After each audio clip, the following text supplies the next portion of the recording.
And one of our loveliest thinkers is about to join us on the podium here, and Representative Laura Jones stepped into the fray on House Bill 1589.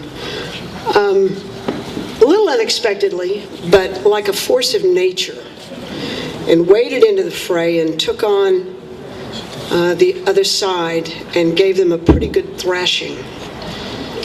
And Laura, you're in your second term in the New Hampshire House of Representatives, an educator by training, another transplant.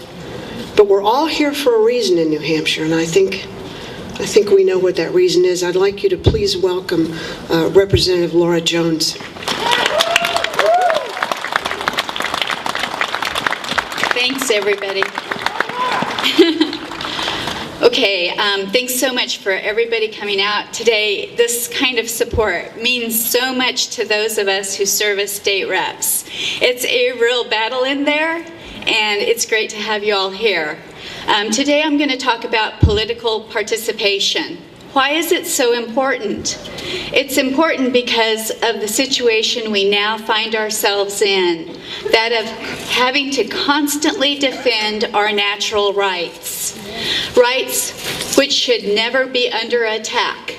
Government is supposed to protect our God-given rights, not attack them. Our rights are under attack because of a lack of political participation.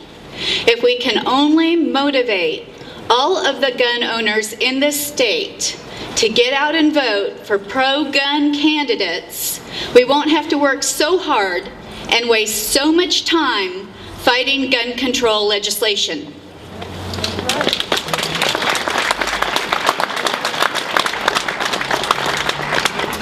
My good friend, the Honorable Sue DeLamus, is here today. My district includes the district that she ran in 2012, and so we went door to door together in that district.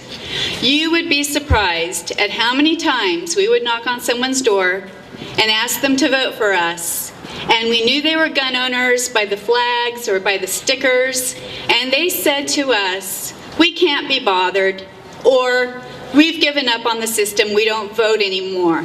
If those people would have just come out and vote, we would have pro-gun, pro-Second Amendment Sue DeLamus in the House today instead of anti-gun Ann Grassi. It means so much.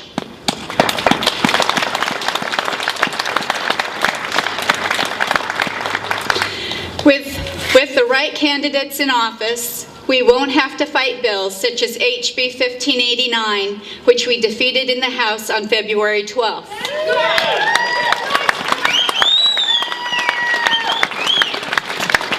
Or SB 244, which the Senate needs to kill.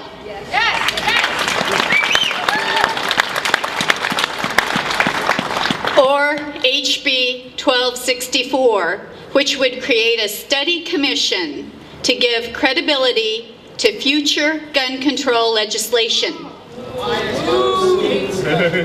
HB 1264 needs to die in the House.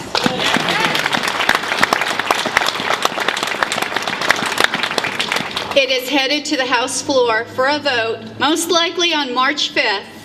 So please send emails and make phone calls so we can defeat it. The day before the floor fight on HB 1589, a constituent from my district called my house to ask me to vote ITL. He spoke to my daughter because I was in Concord, and he asked her lots of questions because he didn't understand how the political process works. He admitted that this was the first time in his life that he has become politically active, and that he never votes, even though he is 50 years old. Where has he been for the last 32 years? We have needed him and thousands of others just like him to be involved. Yes. My very first memory from when I was 2 years old was watching the assassination of President John F. Kennedy take place on TV. I was sitting on the floor in front of the TV set, playing with my toys, when all of a sudden, my mother burst out crying. I learned at an early age that politics is very important. And even though you just want politicians to leave you alone, they won't leave you alone unless you apply the right kind of pressure. What is the right kind of pressure? We saw it in the days leading up to the vote on HB 1589. Folks sent emails and made phone calls. They respectfully engaged in conversations with their legislators. They reached out to form relationships with their state reps, which will help when we continue to fight bad legislation in the future. All of this is good, but the best kind of pressure comes at the ballot box.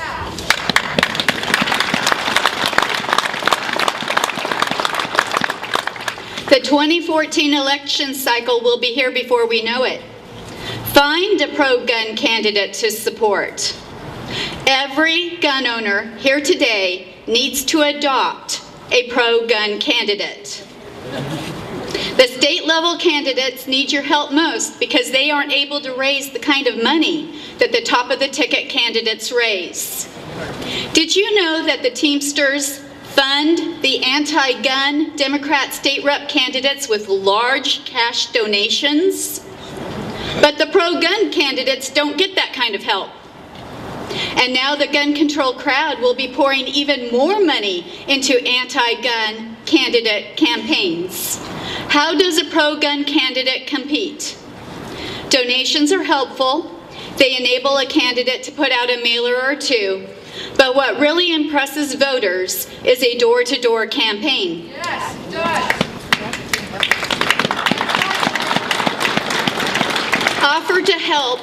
Offer to help your adopted candidate by doing literature drops, or offer to drive them when they campaign door-to-door.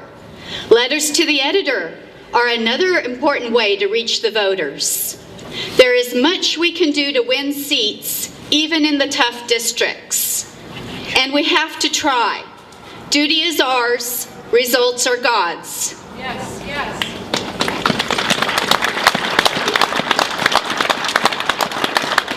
Let's talk to our friends about the importance of getting involved and voting pro-gun. And if any of you is interested in running for office, we are looking for candidates. Please come and talk to me, and I can let you know the makeup of your district and put you in touch with groups that provide candidate training. If you are not sure if you can make the commitment to serve, talk with any of the state reps here today. We'll explain how we fit serving into our schedules. Serving the people of New Hampshire is one of the most rewarding experiences you'll ever have. So whether you decide to help a candidate or whether you decide to be a candidate, just remember, this is not about you. It's not about you, and it's not about me. It's about protecting the right to self-defense for the people of New Hampshire. Let's keep fighting. Thank you.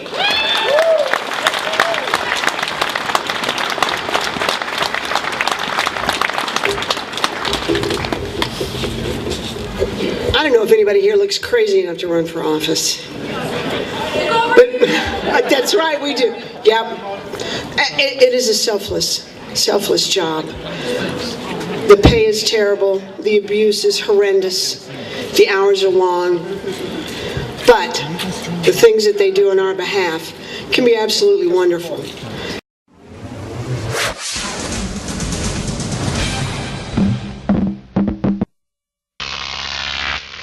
Croc TV.